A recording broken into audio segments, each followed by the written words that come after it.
Hi, my name is Nicole Dumang, and when I decided to leave teaching, I started the group Teachers in Transition.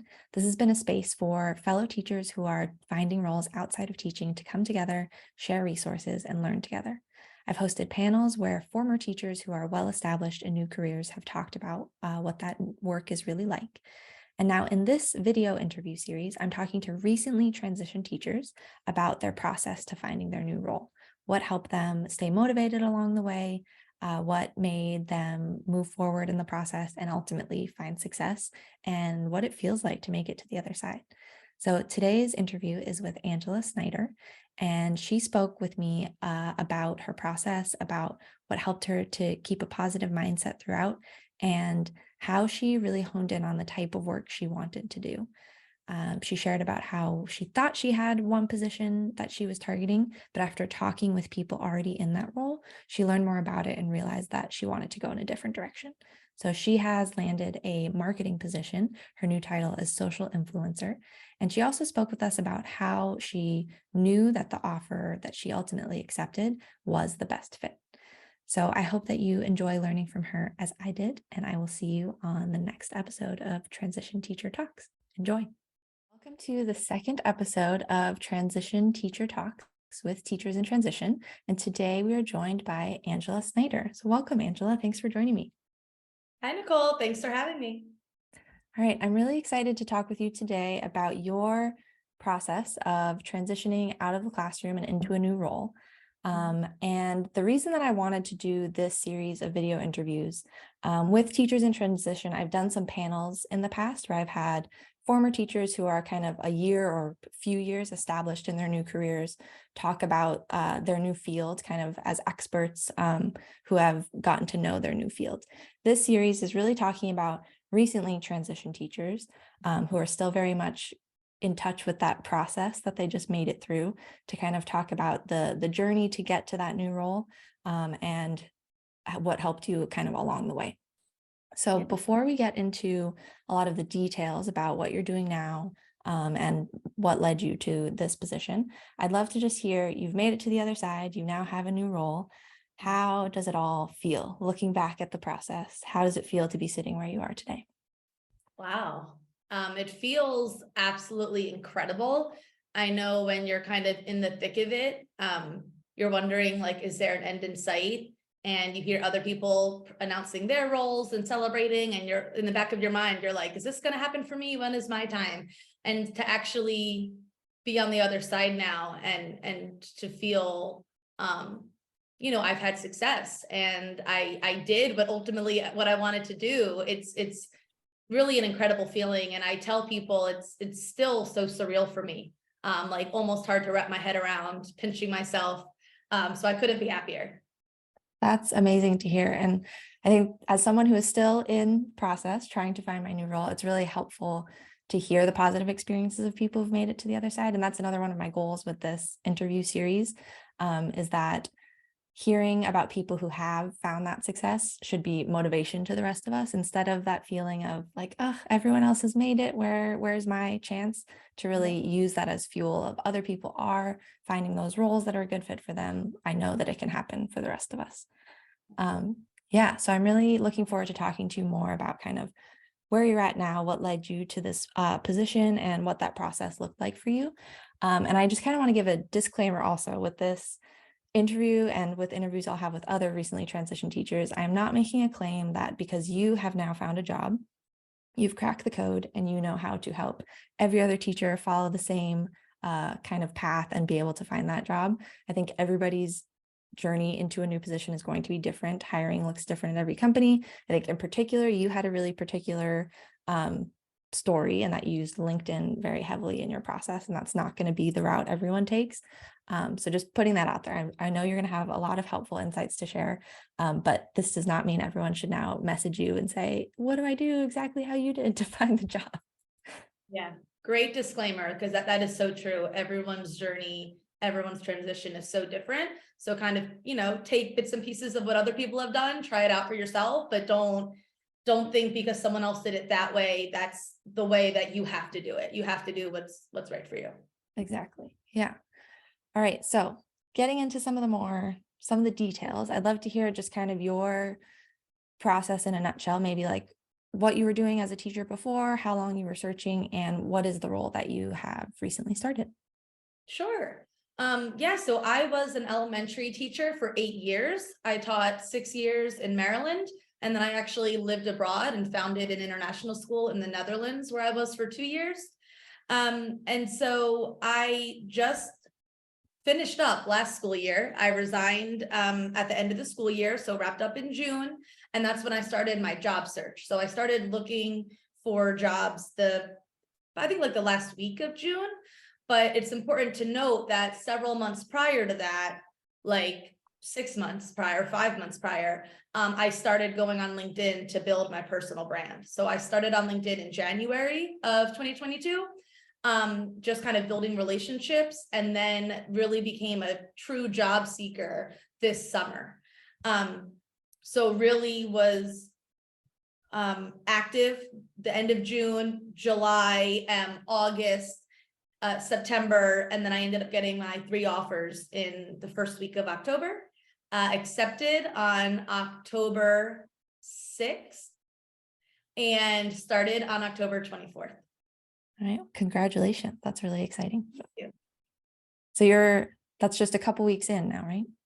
Yeah, about 5 weeks in. Okay, yes, wow, it's December tomorrow, so Yeah, exactly. time A is little flying. over a month. I know. Time is flying, really. All right, and is the role that you landed in kind of the position that you were targeting? Yeah, so that's an interesting, I'm not sure how to answer that, because at first, and I'm sure this is true for many transitioning teachers, I just knew I wanted to get out of teaching, and I didn't know what I wanted to do. And to be honest, I didn't know what I could do, what was possible for me. So that's kind of why I leaned into LinkedIn, because as a teacher, if you want another teaching job, you go to that county's website or that district's website and you kind of just apply, and you have your teaching resume and it's pretty straightforward. Mhm. But when I knew I wanted to leave and pivot into something else, it was like, okay, well, how do I, like, where do I start? And the first thing that popped into my head was like, well, LinkedIn, that's where people get jobs. So that's where I went. And that was really an integral piece of my journey, not just because that was my strategy, and we'll talk about that later, but a lot of the learning happened there.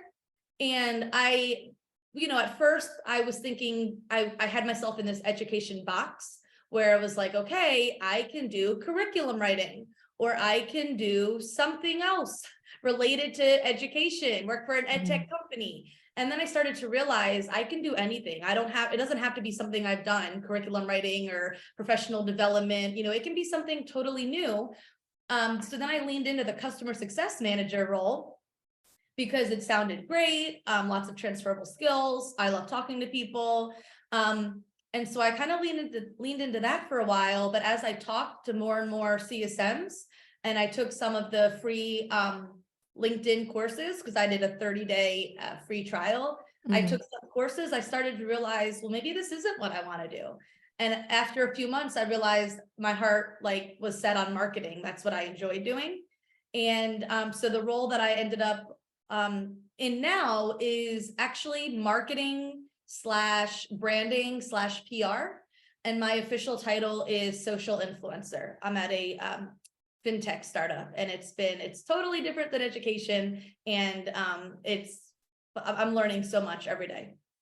Yeah, that seems like a really important part of your process, that you thought you wanted something like a customer success manager, but then you really talked to people to find out, is that actually what I want? What does this job actually look like?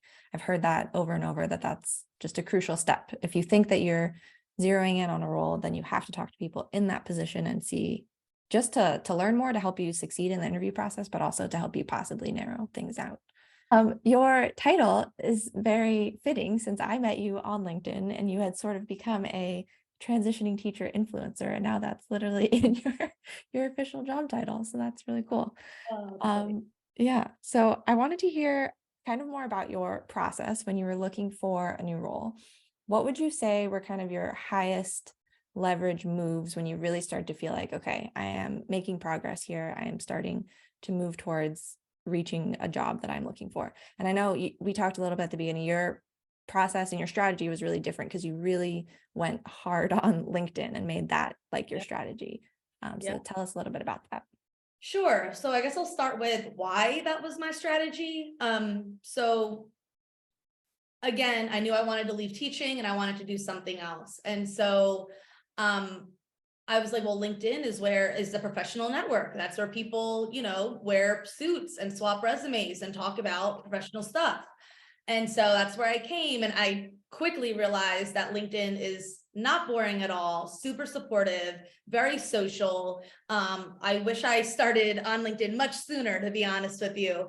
I thought it was something a little bit different, and it's so much better than I would have imagined. So I learned so much on LinkedIn. I built relationships. I have really kind of honed my writing and content creation skills, done a lot of networking, and ultimately that's where I got my job offers and landed my role.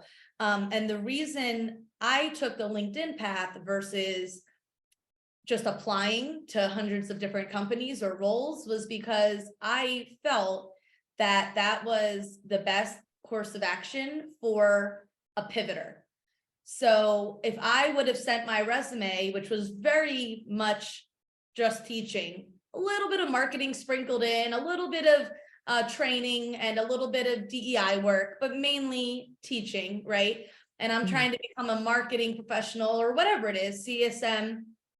I figured my resume wouldn't really get me through the door. I wouldn't get many interviews because some people would look at my resume and say, oh, well, she's a teacher. Well, what makes her think, or, that she can do this role without that marketing background. So LinkedIn, I used it as a tool, as a living, breathing portfolio to kind of brand myself and show what I can do.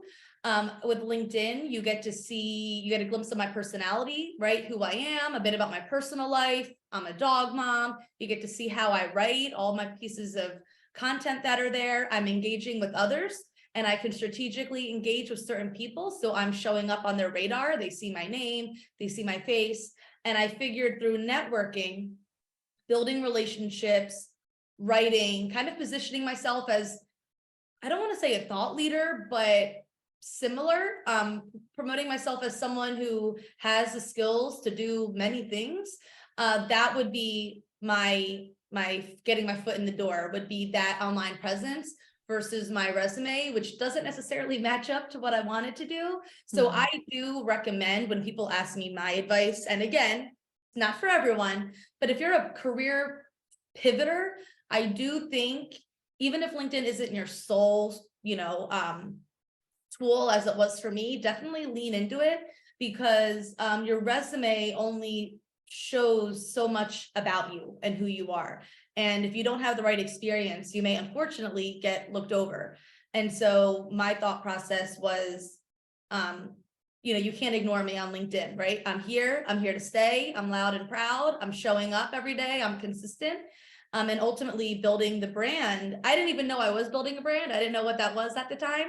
But it's funny because it brought me to the role that I'm in today, which literally focuses on personal branding and employer branding and building digital influence. So I learned a lot in that journey. And, like I said before, thought I wanted to do something, thought about some other things.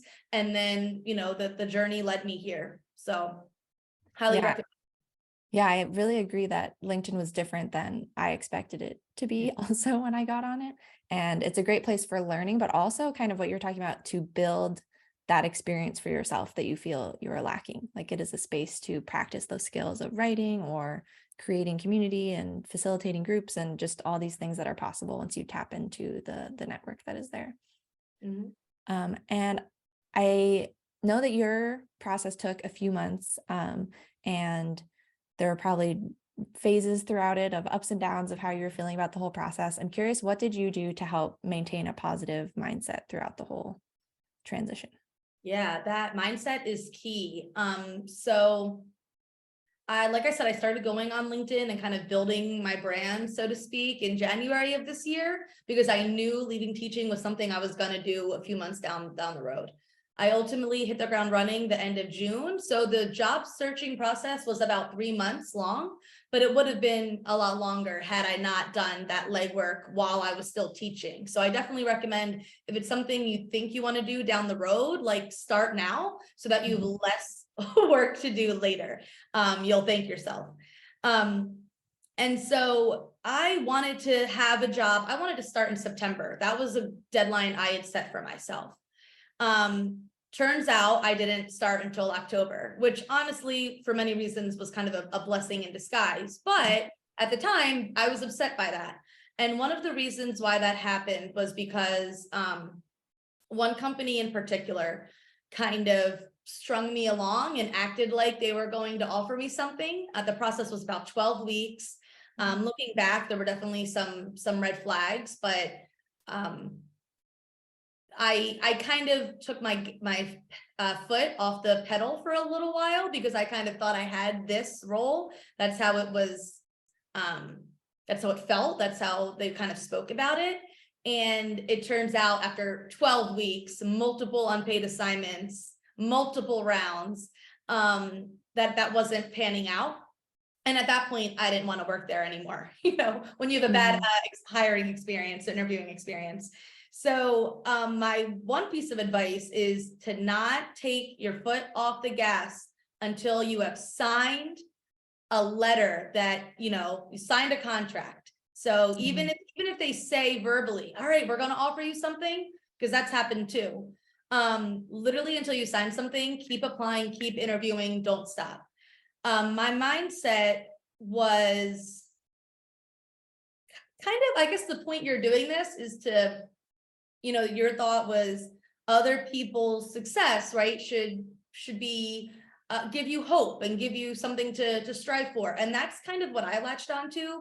I would see other people, a lot of teachers, but then just other people in general, because there's a lot of different sectors. People are leaving and pivoting industries, whether they're leaving hospitality or they're, you know, whatever it is, healthcare.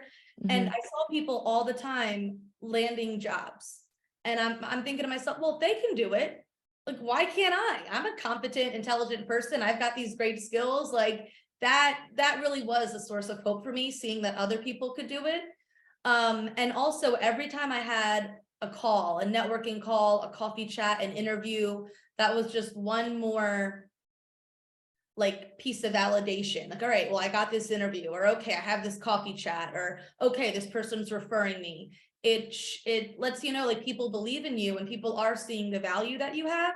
And even though you can get rejected hundreds, thousands of times, all you need is one yes. At the end of the day, you just need one, right? So that's kind of what I focused on. I just need one person.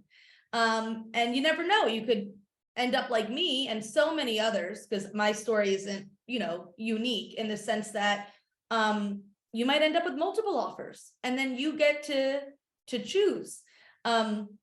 And so just that mindset, the positive mindset, the growth mindset, and, you know, I gave myself a deadline. I didn't necessarily meet it. And that's okay. So being able to adapt and pivot, but your end goal is the same, and just be like laser focused on that. And then you'll get there eventually. So. Yeah. That also important. I think the not putting everything into one role, even if it seems really promising, is advice I've heard a lot. Like I just heard someone recommend on LinkedIn the other day, if you feel like you're about to get an offer, double down and apply to 2 times as many jobs as you would have the week before. Exactly. Definitely do that. Yeah, I think, being flexible with that was all really great advice. Just seeing other people making it, helping you to keep that positive mindset going forward. I think it could be really easy to get lost in all the job announcements and have that bring you down, but instead seeing that as kind of fuel to keep going is a good shift that I made as well. So I guess talking more about the job that you did end up accepting with your new company, what did that process look like, the hiring process? I'm assuming it's better than that other one you talked about. Oh yeah. I have some bad interview stories for sure that I have yet to share, that I keep saying I should write about this. But I ended up here. I work at Canopy Servicing, so we're a financial technology startup, and it started. So again, going back to LinkedIn, one of the co-founders reached out to me on LinkedIn and saw what I was doing, like the way I was writing, like the community that I had been building, and said, hey, like we're looking for someone to do XYZ for us. Like I'd love to chat. And so that's kind of how the interview process kicked off. I went through like 3 or 4 rounds, but they were all like, I had like 3 in 1 week. So it only took like maybe 2 weeks to do it all. No unpaid assignments, which was huge because you don't know how many unpaid assignments I did over 3 months. Mm. So that was really nice. And then I ended up getting 2 job offers, and I reached out to Canopy and said, hey, just wanted to let you know I have some offers, wondering where you're at in the process. So definitely do that. If you have a bunch of companies you're talking to and you get an offer, like don't just sign it. Tell everyone else that you have one, because you never know, you could get more, right? And have that leverage. So that's what I did. And a day later, they offered me the role. And I had a lot to consider. Obviously, chose Canopy. I got to choose my start date and everything like that, because I was also moving around this same time. And the onboarding process was super easy. I had an onboarding buddy. I met with some of the talent team and people team to kind of teach me or talk to me a little bit about the company in broad terms, talk about the benefits package, how to sign up for things, what trainings I have to do. I started having coffee chats with different people in the company to get to know different people individually. And what's also really nice is I got a technology or remote setup stipend. So I'm able to really build my office and on someone else's dime, which is nice. So really it was just kind of a flawless experience. I mean, all green flags, which is awesome. Yeah, that's really great. That's a good sign that you're joining a company that you'll be excited to work with the people if the process involved made you feel good about joining them. Yeah. Part of what you were talking about of if you get one offer to let everyone else know. As teachers, I think we never had to do that negotiation or leveraging of going back and forth between different offers. So that's really great to hear that you did that and it worked for you, because I think that's an important skill to really flex even if it feels uncomfortable. Yes. Yeah. And so it sounds like you had a great interview process with your new company. And how did you know that this role, like when you were weighing those 3 offers that you had, what was it about this position, the company? Just how did you know this is the one you wanted to go with? Sure. So it was definitely a unique and non-traditional experience, because all 3 offers that I got, I did not know what the role titles were. I didn't know the pay. I didn't know anything until the offers came. So when they offered me the job, I found out, social influencer, and that's when I found out, the salary and this and that and whatever. And so to be honest, I had no idea which one I was going to take, going into this. And I thought, first off, I'm like, social influencer, what a cool title. So that kind of was interesting to me. And I really did like a pros and cons list and I talked to my family members. I was at my parents' house at the time because it's a really big decision, and I definitely wanted to, I wanted to not regret my decision. I wanted to be happy with it. I wanted to find a place where I could be for a while, like at least a year, ideally. And so I really thought long and hard about it. 2 of the companies were startups, one was not. And I was able to kind of knock one out more easily, and I focused on my top 2 choices. And I went down the Canopy path because I thought the startup environment was exciting, and they had a great product that was really solving a great need. And it's a financial technology company, which I feel like that's a good space to be in. That's a space that's booming right now. Lots of opportunities for growth. That was something I talked about and asked a lot about during the interview process, because that was important to me. So definitely, and not just growing with title and salary, but learning opportunities and things of that nature. So a lot of growth at Canopy. The benefits package was awesome. And when I thought about my lifestyle, what I envisioned for myself, the work-life balance I was craving, it really just checked all of the boxes. And then I would say the two cherries on top were I loved everyone that I met. So I work alongside brilliant, compassionate, driven people. And also we have these 6 core values that we really live and breathe. And that's what we're really like grounded on. And some Mhm. other companies will have their core values, maybe on their homepage. And then once you get into the company internally, it's a whole different story. Mhm. But for Canopy, their 6 core values are they mean everything to them. And some of them are like transparency, celebratory, like always learning, scientific. So it wasn't expected that I would come into this role, which was A, new to me, and B, new to Canopy, and be perfect. It was like, all right, you're going to come in, you're going to experiment, you're going to make mistakes, and you're going to grow and you're going to learn. And so it was that supportive environment that really drew me to say yes to Canopy as well. Yeah, that makes a lot of sense to know that you'll be with great people and have those opportunities to learn and be supported along the way.